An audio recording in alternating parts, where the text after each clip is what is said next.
How you doing? I'm CJ Ritchie. Welcome to MCTV Extra Point. I'm here with my analysts, Victor Akintola. How you doing, man? And Cameron Watkins. How are you? What's up? Good to be back, right? Yes, feels great. Awesome. MLB playoff picture is right in swing. We're now in the conference. I don't even know what they're called. Okay, ALCS and NLCS. Baltimore takes an 0-2 quick hole, and they're down. Now they're going into KC to play 2 games. Do you guys think KC runs the table? Nah, not at all. I think Baltimore is they're gonna come back. I see them coming back to take the whole thing. As a matter of fact, I got Baltimore hit the most home runs out of any baseball team in the regular season, and KC's already got 4 in the series, and Baltimore's got 1. Nelson Cruz has looked utterly useless for them out there. And the pitchers for Baltimore really were kind of not the best part, as their offense was so well during the season. The pitchers have a 6.63 ERA in 2 games. Yeah. What concern do you see?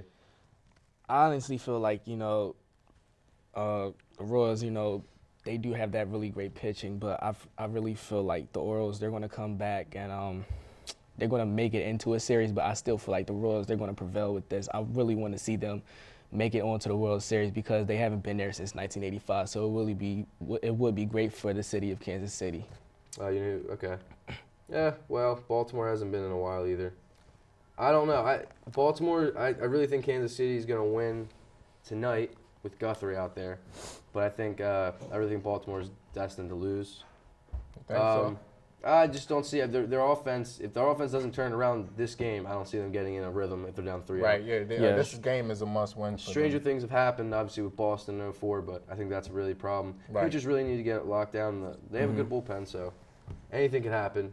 Now the NLCS, and I figured out it's the National League Championship Series, not the conference semifinals of basketball or football, so I was wrong.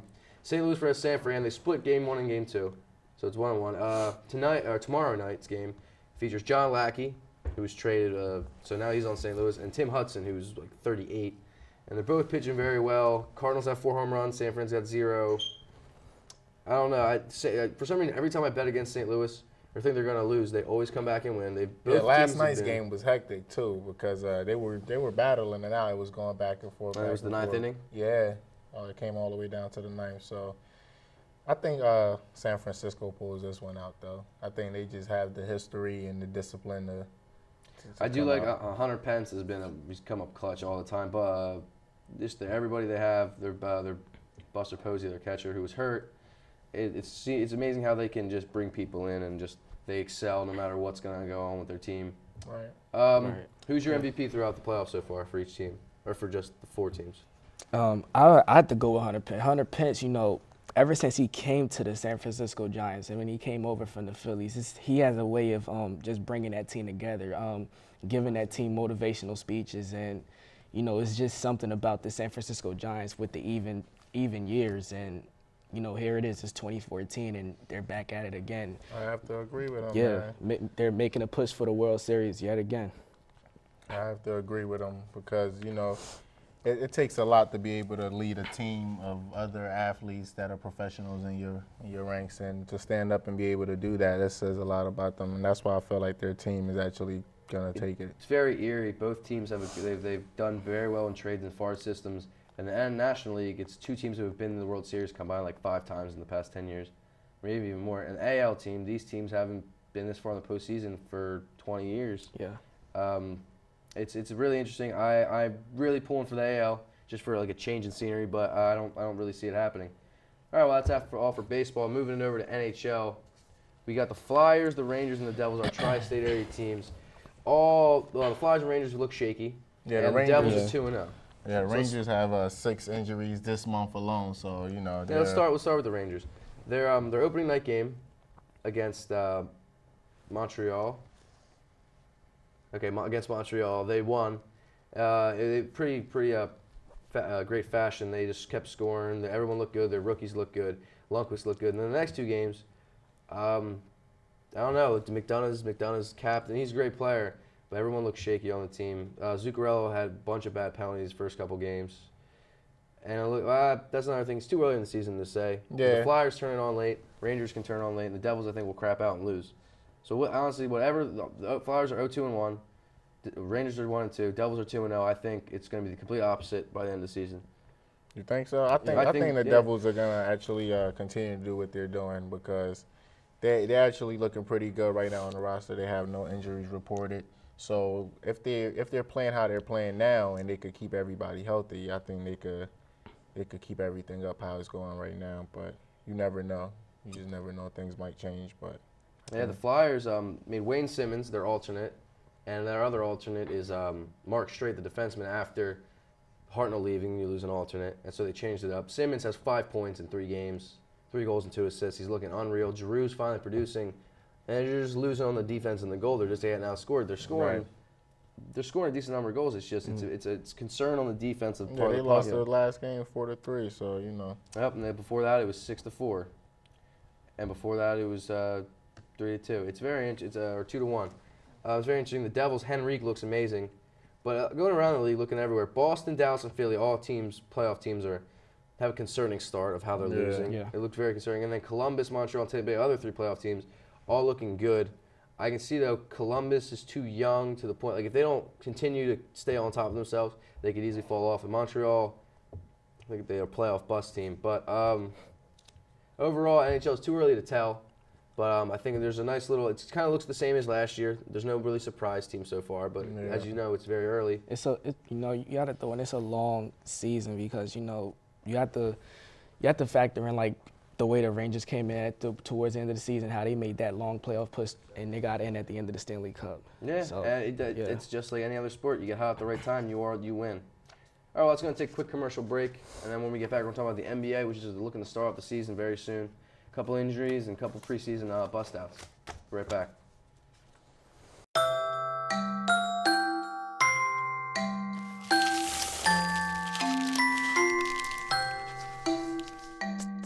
Kids will spend 8 minutes decorating their little brother.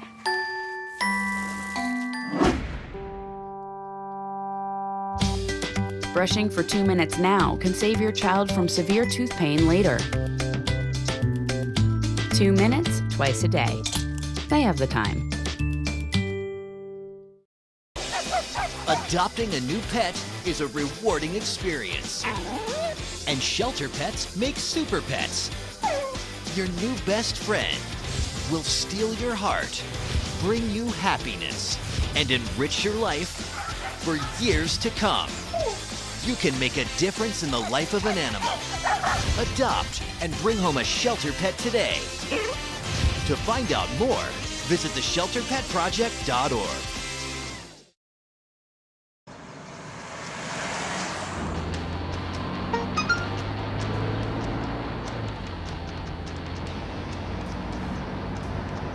The average text takes your eyes off the road for nearly 5 seconds.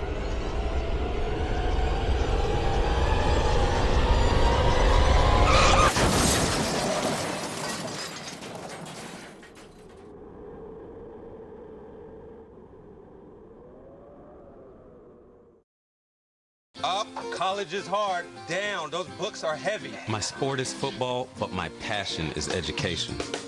So every year I take promising high schoolers on a college tour to show them that higher education means a brighter future. My name is Nnamdi Asamoah. I don't just wear the shirt, I live it. You can be a reader, tutor, or mentor too. Take the pledge at liveunited.org/volunteer. Do you wear this? Welcome back to MCTV Extra Point. As I said, we're going to talk about the NBA preseason and the makeup of the league, guys. Kevin Durant goes down. Goes down after practice. How bad? He is their best player. How much will Russell Westbrook play? How good will he play this year? Will he improve, or will it just be like you can't replace something that's not replaceable? I mean, it's not really to that extreme yet because they said with the surgery it's going to be 6 to 8 weeks that he might be out. So that's just really going into the beginning of the season. So, the NBA is, they have very long seasons, so it's not really anything to go in panic mode about. I mean, you want to see him get well and get well fast so it could determine the standing of their team, but it's not that serious. The one thing I have a problem with is that when they try to win games now, they change the game plan. Right. And if Russell exceeds, then when Durant comes back, it happens like the last time something comes back. How do you put him back in? And they can't find their groove because the plans change. They know something works, they know something doesn't work, and they try to do what both of them do work. It's just going to be very interesting. He's the best piece. He's the best player, best piece on that team. The only problem you have with injuries of this magnitude is foot injuries have a tendency to linger beyond the surgery, okay? Because it's going to take 6 to 8 weeks, but you have to rehab this. And if it doesn't feel 100% in yeah, 8 weeks, it could be. That's another thing, like with turf toe in football, you can't heal it. It's something that they just deal with. Yeah, you deal with, and they make it better. They try to make it better, and the players just retire because it's too painful. Yeah. But we'll see how Durant goes. I expect them to not. I expect them to make the playoffs easily. Right. But the preseason going, there's a lot of undefeated teams. A lot of teams that you don't think that would be like this. Golden State. Yeah, Golden State for one, who just destroyed the Lakers. How many minutes and how many points? I did Kobe stopped have? watching in the third because it was like 97-56 or something in the third. Yeah. I know it ended with like 100 and something points. How did Randall look? They were looking pretty good as a team. I don't know about the Lakers. I don't know what's gonna happen with them as a team. Everybody's saying that they can make this bounce back, but it's a league full of young athletes that are hungry for wins. So I agree. The Wizards. A lot of people are calling the Paul Pierce move a blunder for how old he is, and see what happens. I believe that if Bradley Beal can pick it up with Andre Miller behind John Wall, I think they'll be able to excel in that division. How weak the division is lately, but they do have to go through the Heat, who are also now 0-3. yeah, they're not looking too good. Even though it's the preseason, you still want to come out and make a statement. You guys were just in championship caliber games, and when you lose somebody, there's circulation and there's talk around your team about can they produce, and they haven't been looking like that. Speaking of an old player, they played Cavaliers, and even though it was a relatively close game, it still was that LeBron played 20 minutes, had 7 points. So for his team to still be triumphant in the game, it proves that his team is a pretty decent They got team. some depth. Yeah. Exactly. Oh yeah. They should be worried. Right. Everybody in that division with the Cavaliers. Yeah. We might have already said the most not impressive team, the most failed team, whatever, the Lakers this preseason. But who's the most impressive throughout the 4 games they played? It's still too early to tell who's going to be the most impressive. But, the team to look out for is going to be any team with LeBron James on it. So I think everybody's pretty attentive to that. For Cam, since we are based out of the tri-state area in the Atlantic Division, who takes that who takes that division this year? It's going to be tough because that division is so.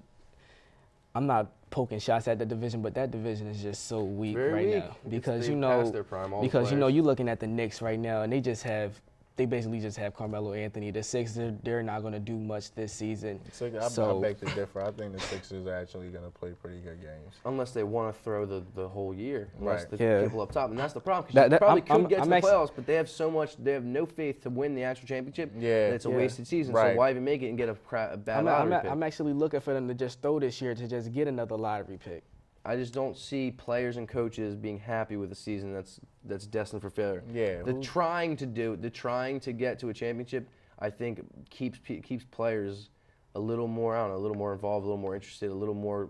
You can rely on them a little more. You play a little harder, man. Exactly. Yeah. Because when you're just going through the motions, do you actually get better? I don't think you do. No, you don't. It's actually it takes the spirit out of you because you play this game your whole life with energy towards winning. Happy to do it. That's what Carmelo is not going to be. But that's the thing. Carmelo does play for himself a lot, so I think he's going to be fine out there. But he's going to put up 40 you're on points. the team, so when you play for yourself, you're not going to accomplish much. I see him averaging a lot. I see him because playing this division so much, he's going to be a lot. I think Carmelo's going to exceed. I think the Knicks will probably be like third in that division, second in that division. It's going to be bad, the record, but they're going to be close to getting to the playoffs. They're not going anywhere. Well, I picked Toronto with DeRozan and the players that they have, but anything could happen. Anything could happen. So the NBA, that's all we can really talk about because it's early in the season. The season hasn't even started yet. When we come back, we're going to get to the real sport, NFL football. Stay tuned. Yes, sir. Up, college is hard. Down, those books are heavy. My sport is football, but my passion is education. So every year I take promising high schoolers on a college tour to show them that higher education means a brighter future. My name is Nnamdi Asamoah. I don't just wear the shirt, I live it. You can be a reader, tutor, or mentor too. Take the pledge at liveunited.org/volunteer. Do you wear this? Welcome back to MCTV Extra Point, and now it's the NFL portion of our show, the most awaited. Last night, the 8:30 game, prime time, the blackout in Lincoln Financial Field. The Blackout, Eagles, shutout, blowout. The Giants were shut out, down to 3-3, and Victor Cruz is down with a torn patella tendon. Let's go. I want to go to the injuries first because they're honestly more interesting than the game was. Victor Cruz is out with a torn patella tendon, and Darren Sproles of the Eagles, partial MCL tear. Yeah, how long did they say that was going to be? 2 to 3 weeks. Okay. Also, another injury for the Giants.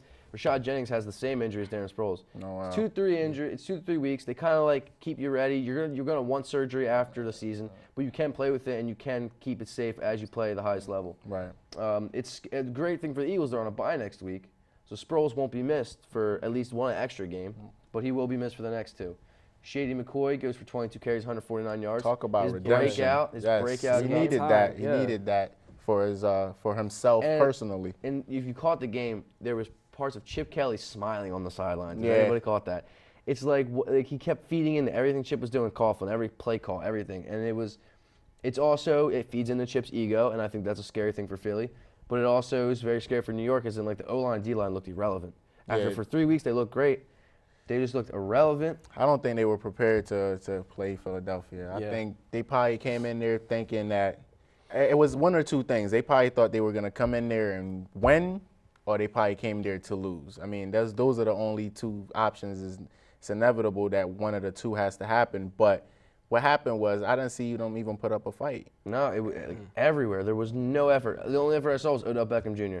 Only effort I really saw. They had and they didn't even throw it to him that much. They had nothing going. They looked like they were ready to settle for a field Eli goal. looked awful in the pocket. He was indecisive, out of his mind. One more thing, Dominic Rodgers-Cromartie, a lot of smack talk this week before the game started. Goes out with back spasms, doesn't come back for the second half.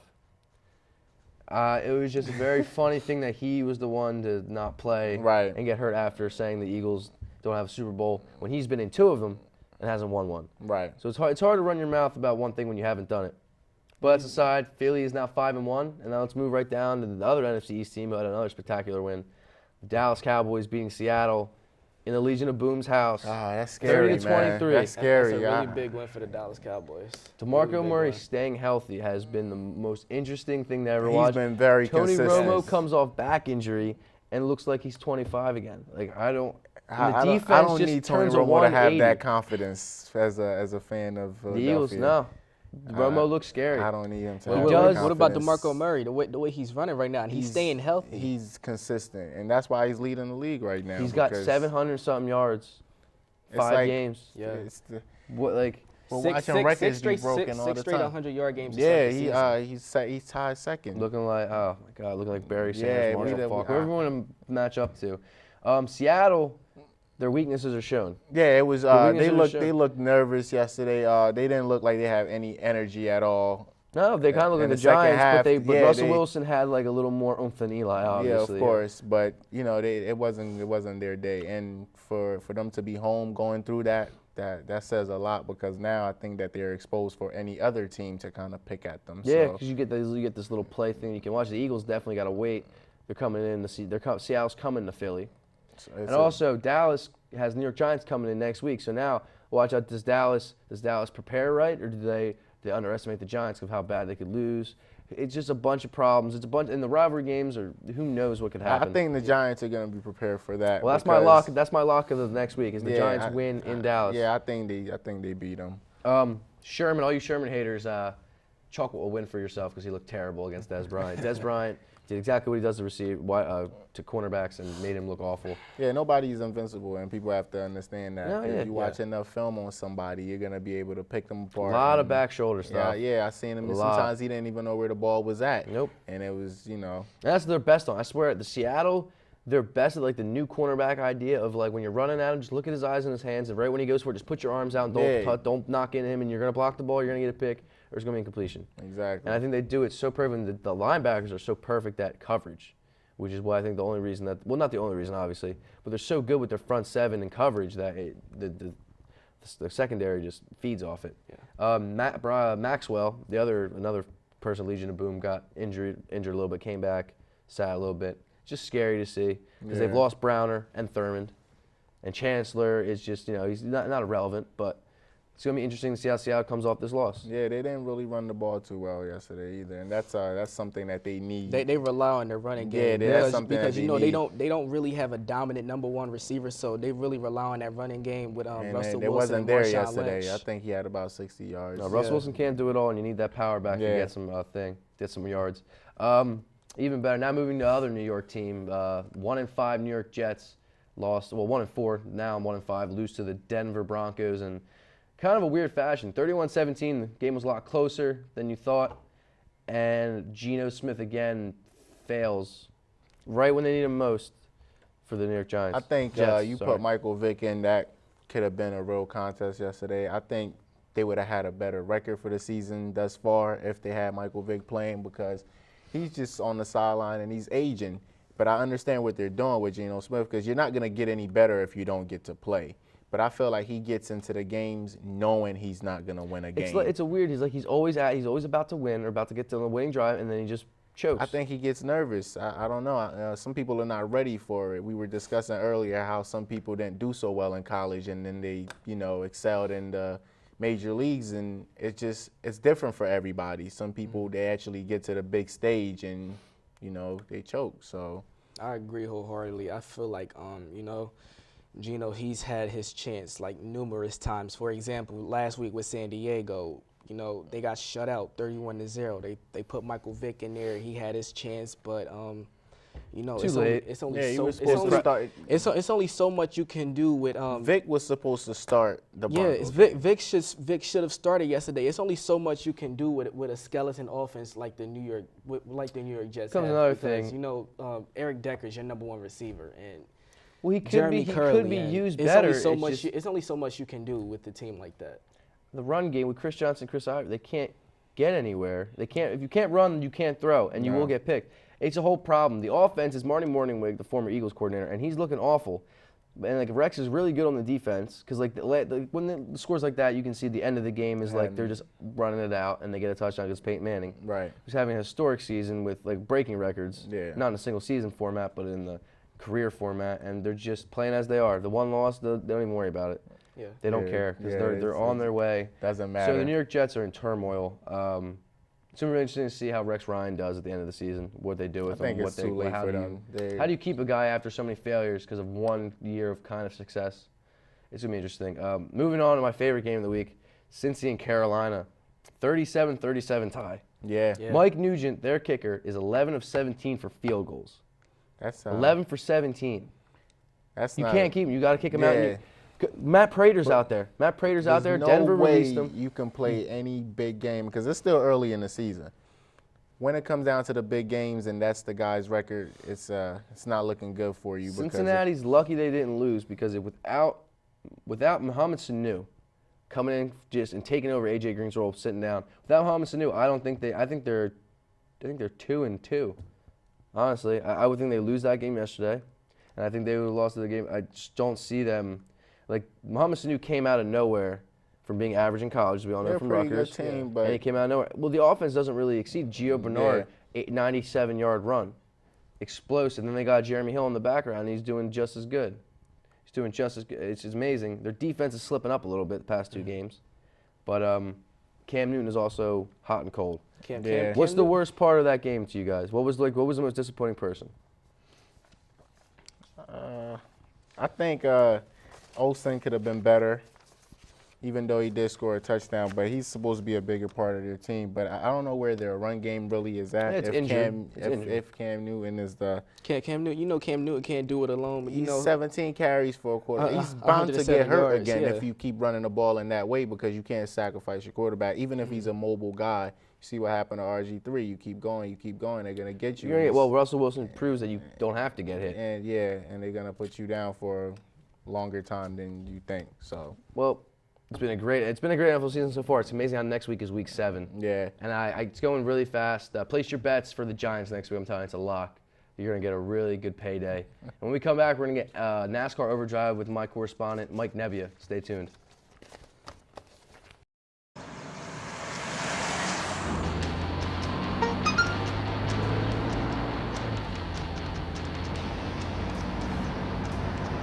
The average text takes your eyes off the road for nearly 5 seconds.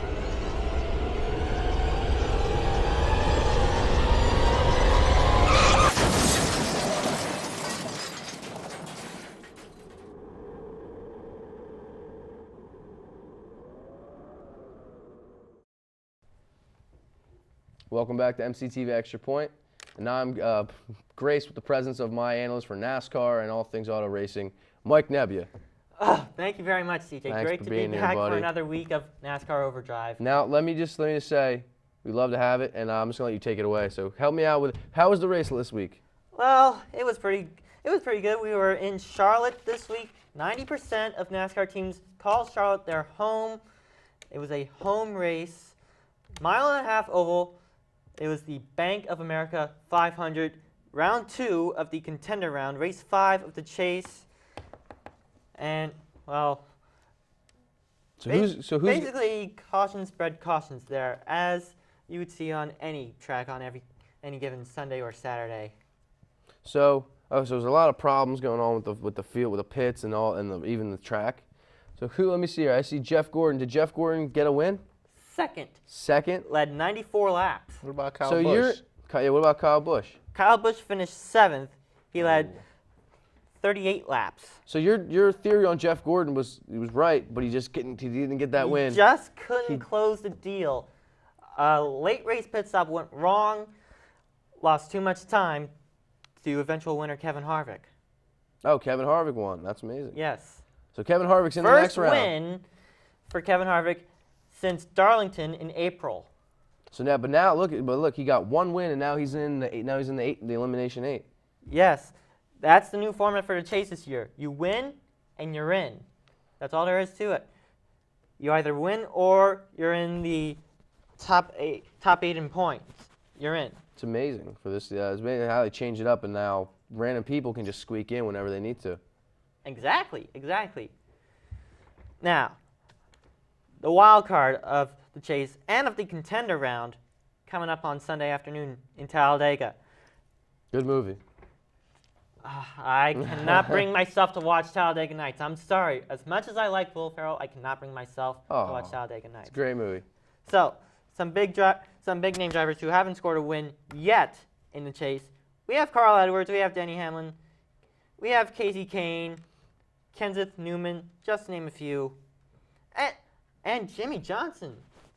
Jimmy Johnson yet to score a win in the chase. Only the 1 win on the year at the Coke 600. So this is his last. If he wins this race, he's in. But if he does not win, he's out, right? Yeah, he's sitting 12th in the points. Dead last in the contender round. All right, Mike, give me your winner at Talladega. Dale Earnhardt Jr. Dale Earnhart Jr., you heard it here first, guys. Dale Earnhardt Jr. is going to win I'm at Talladega. calling Dale Jr. It's going to be a Talladega Nights. It's going to be awesome. Remember to get on your TVs and watch it. It's 1 o'clock p.m. on ESPN Sunday afternoon. You heard it here first. Thank you for being with MCTV Extra Point. Been a great time with you here, with Vic, Mike, and Cam. We're going to see you next week, all right? Stay tuned. Good night, everyone.